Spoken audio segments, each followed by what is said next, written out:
What's going on, everybody? MrSharpySon's here with my personal top 10 favorite games of the past decade. Let me start off by saying this is technically not a top 10 list because I couldn't find a good order to put all the games in a reasonable order because they're just so great, so it's hard to order them in the way that in a traditional top 10 list. So I thought real hard and found 10 games that would fit, and three of them will be three of them being the most impactful to me in many ways. So technically just a top 3 with 7 other great ones that I couldn't put in an order. But first, I would like to mention that there are 3 specific games that I couldn't personally get into, but I wanted to, and I could see how they would be on everybody else's top 10 list for Game of the Year, Game of the Decade, etc. Those games being Breath of the Wild, The Witcher 3, and Red Dead Redemption 2. Although I couldn't keep playing past the first couple hours for them, I was still fascinated by the worlds and the story that they were trying to tell, and figured that I should acknowledge them as being great. Just they're not my taste. So yeah, this is gonna be a long one, so buckle up, ladies and gents. So next we have all the games that I absolutely love to death, but they just couldn't make the list. If there was a bigger list than 10, then I'd put these games on it, but I just want these to know that these are just as or also pretty amazing. And those games being Devil May Cry 5, Borderlands 2, God of War 2018, Destiny 2, Horizon Zero Dawn, The Last of Us, Overwatch, BioShock Infinite, Uncharted 3, Saints Row 4, Undertale, Spec Ops: The Line, Dragon Ball FighterZ, as you can see from the gameplay, and Batman Arkham City. It's a lot, and it's hard to organize a list when you have so many games, but I was able to do it surprisingly. So now onto the top 10. The first game on my list has got to be Spider-Man for PS4. This game took the elements of gameplay from the Arkham games and tipped the scale up to 11. Topped with a great story and great graphics to accompany it, Insomniac Games knew what they were making when Marvel asked them to make a great game, and it's a great little spin on the story of Peter Parker as well as we know him. And just by looking at this trailer, it's just, I don't know, it's probably one of my favorite video game trailers of all time. It's so great.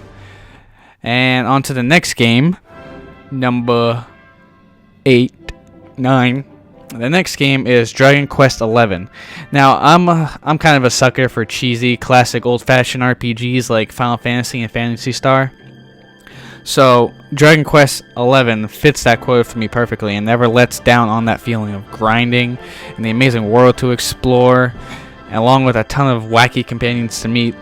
When I started this game, I couldn't stop playing it, and it eventually led me to getting 100% on this game on PSN, and I still wanted to play more. Luckily, there's the Switch version that's out, so I will eventually get to that so I can see what else they've added to it.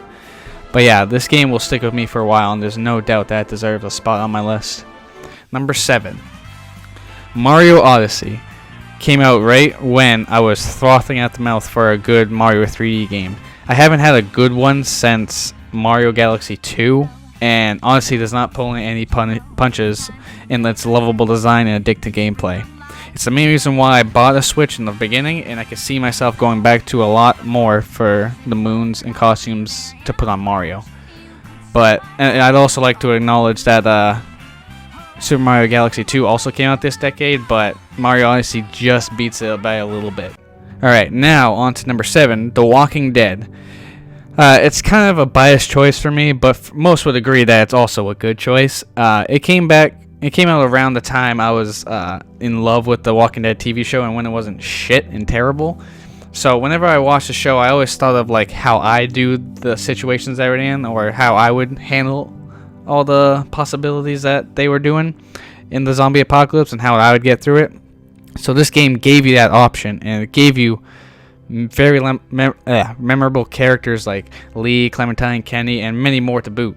It just, I don't know, it's my favorite Telltale game by far, and one of my favorite story experiences, good grammar, that I've had in a long time, and it's probably one of the few games on this list that's actually made me fucking cry like a baby. So yeah. On to the next one, we got Uncharted 4. Now, I would have loved to put Uncharted 3 up here, but I can't deny that Uncharted 4 is just a love letter to fans of the series and a testament of how great a developer Naughty Dog is, and it shows that they can make amazing stories along with some great Hollywood action set pieces, and it'll always be remembered as my favorite in the series. And it's just a perfect end for the lovable character Nathan Drake, and finally sets his journey to an end, but in a good way, not very satisfying, you know. On to the next, Sekiro's Shadows Die Twice. Yes, this is a kind of a recent one, but it really stuck with me. The more I've been thinking about it over the whole year. It's both like the hardest action game I've ever played, and also at the same time the most fun I've had from a From Software game. It's a game where I wanted to overcome every challenge it threw at me, whether it was optional or not, and I felt so rewarded and relieved when I beat them. The setting, as I've said before, I'm a huge sucker for and always love to sink my teeth into a good feudal Japan game. The story is a lot easier to follow too, for me personally, compared to Dark Souls and Bloodborne, so it also gets extra points for that. Now, Smash Ultimate. This game just barely made the mark if it weren't for the next game on this list. But it goes without saying that this game is damn near perfect in everything that not only a Smash fan or a fighting game fan wants in a Smash game, but also a fan of video games in general wants in a game like this. That's some good writing right there. Between all the stages, every character coming back, the developers listening to their fans by adding new modes and stuff, or bringing back the modes like home run mode, the story mode, you know, and just the sheer amount of detail that goes into this game. Like every little spirit references something. I can guarantee you that you can't figure every single one of those out. Nobody probably can. And the respect to each character's lore that this game gives just wraps into the perfect package for all gamers alike, and will probably definitely stand the test of time for sure. Now, the top 3. Here's a game that really changed my life for the better in so many ways, and that's Destiny 1. Yes, I know it's not what people expected from it, and I could go on and on about all the negatives, but there's a reason why I put around 2,000 hours into this series. It had a very repetitive gameplay loop, but on the other hand, I also enjoyed it, and it was very hard to put down. Like, I was so enthralled in this universe, and I just loved every setting and boss raid and strike that Bungie threw at me. And not only that, but it's the game where I met all my friends that you see in my videos, like Lloyd, Ben, Andy, Fran, etc. Like, so many great people that I consider family now, and I can't thank Destiny enough for that. And that's why it personally has a good place in my heart for this list. Now, number 2, it's Fallout New Vegas. If Fallout 3 made me feel like I was truly playing a role-playing game, then New Vegas perfected it.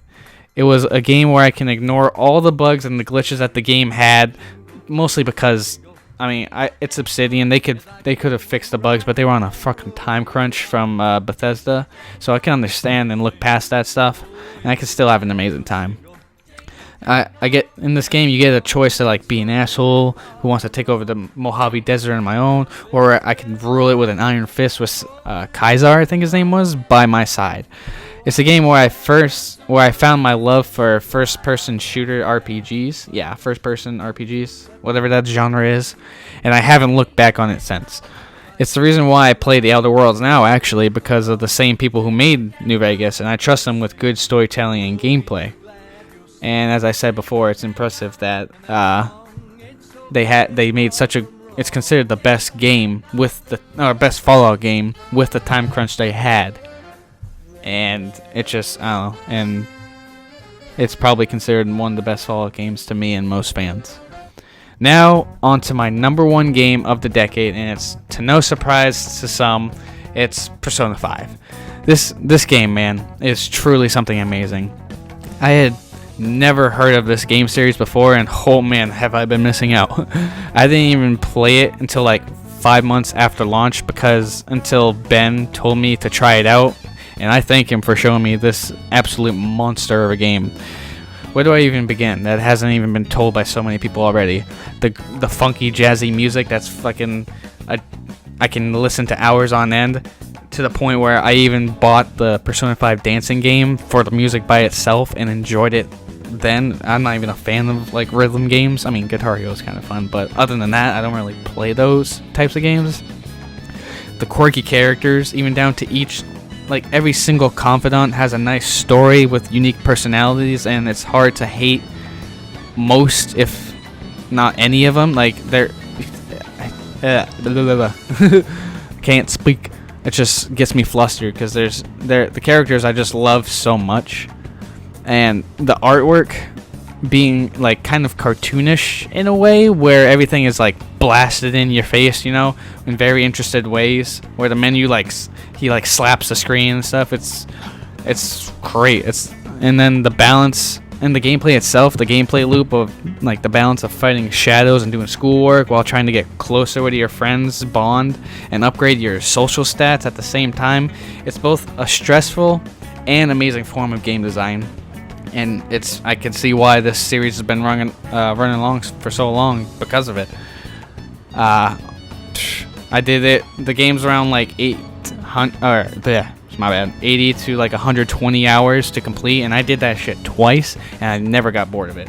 I'm super excited to see how it all gets flipped upside down and expanded this year with Persona 5 Royal, and I'll be there for playing Scramble as well, because a Dynasty Warriors Persona game is a great twist on it, so I'd love to see that. I can guarantee that I will love both of those games as well, and it's no question why this is my favorite game of the decade and possibly one of my favorite games of all time. So that's my list with a few honorable mentions. What do you guys think of my favorite game of the decade, and what's your favorite game of the decade? What do you think of my list? Let's talk about it down in the comments, and thank you all for watching. I hope you enjoyed, and I'll catch you all in the next one. Peace. Here we go.